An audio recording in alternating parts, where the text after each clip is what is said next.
guys, so I'm here at Leslie Run, and there's dead worms and dead fish all throughout this water. Something I just discovered is that if you scrape the creek bed, it's like chemical is coming out of the ground. Can you come here, and let me just show this to people. I don't know if you're going to be able to see this in the camera, but watch this. Just see that chemical pop out of the creek. This is disgusting. And the fact that we have not cleaned up the train crash, the fact that these chemicals are still seeping in the ground is an insult to the people who live in East Palestine. Do not forget these people. We've got to keep applying pressure. That's how we're going to fix this problem. Thank you.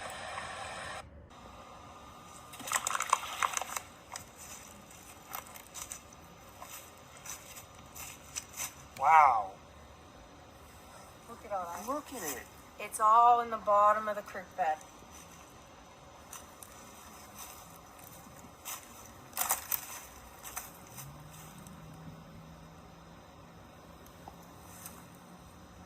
Now look at it.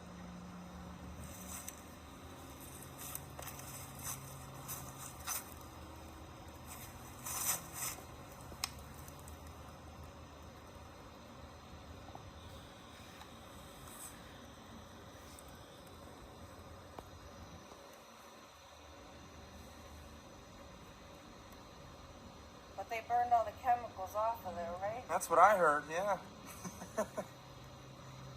Maybe off the top. Many feel that this disaster isn't getting the coverage it deserves, so you have citizen journalists doing the work like Jonathan Kogan. Take a look. So I'm outside the East Palestine schools. This is the high school right here. You got the elementary school here. The buses are lining up, business as usual. Crazy. Literally had like the worst toxic chemical event in like recent history. And they're letting the kids drink the water, they're letting the kids run around. And Jonathan Kogan, who has a podcast, he joins me live now. Jonathan, thank you so much for being here. You live in Ohio. You're about an hour away from East Palestine. You've been driving back and forth. Tell us about what you've seen. What are the residents saying? Federal government, the state officials, obviously the railroad company, the outsourced toxicology companies, they're not doing anything for the people. The truth is, they really just want it to pass by and sweep it under the rug. And if it wasn't for citizen journalists like myself and many others being down there and forcing this to go viral on Twitter and social media, and then forcing it to get the attention, the mainstream has to pick it up, we probably wouldn't even hear a peep about it. So the people are angry, the people are upset, they want answers, and quite frankly, they're not getting any answers at all. Yeah. Where Caitlin Schwartzwalder is tonight. She's right outside the town hall where no officials from the Biden administration or the train company bothered to show up. She's the owner of the Von Schwartz Doberman Kennel in Pennsylvania. She's a dog person. She lives about a mile over the border from East Palestine. And she has just been asked to sign a waiver promising not to sue agencies monitoring the air near her property. We thought that was telling. Caitlin Schwartzwalder joins us tonight with her boyfriend, Chris Wells. Caitlin and Chris, thank you so much for joining us. Caitlin, if you'll just explain your experience with the official who asked you to sign a waiver? Sure. So what I can tell you is that we would like to have independent testing done. And the people at Norfolk had suggested that they were going to offer services by an independent testing company to do air and water testing for us. When these people came to our property, the company was called CTEH. I call it CTEC.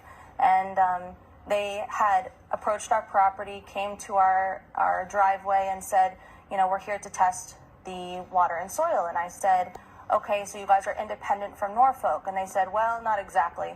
So then they handed us a contract. The contract stated that essentially Norfolk or any of its affiliates, you know, were going to be, encroaching on the property. They were going to be doing the testing, and that it was essentially a hold harmless agreement. Now, I'm not a lawyer, but what I can tell you is that I did not want to risk anything for my future, the future of the business, by signing this contract. EPA was also there, and we had asked, Chris specifically had asked EPA if they could come in by themselves or without signing of any agreements, and they denied that.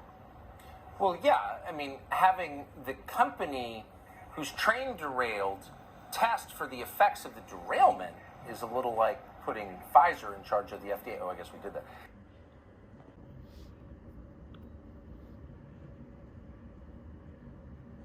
Some breaking news we have been following all morning for you. This on that toxic train derailment in East Palestine, Ohio.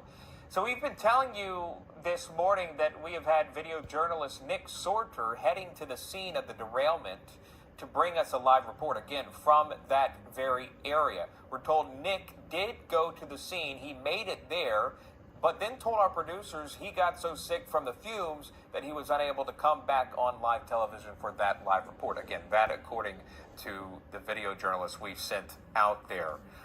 Or he was headed out there on their own, and he was going to report for us, unable to do so, reporting again that he felt ill after arriving on scene. This coming after Ohio Governor Mike DeWine tweeting, quote, "I spoke with the White House early this morning to address the need for federal help in East Palestine. As a result of this conversation, I have requested assistance from the U.S. Department of Health and Human Services, Health and Emergency Response Team, and the CDC to provide direct support."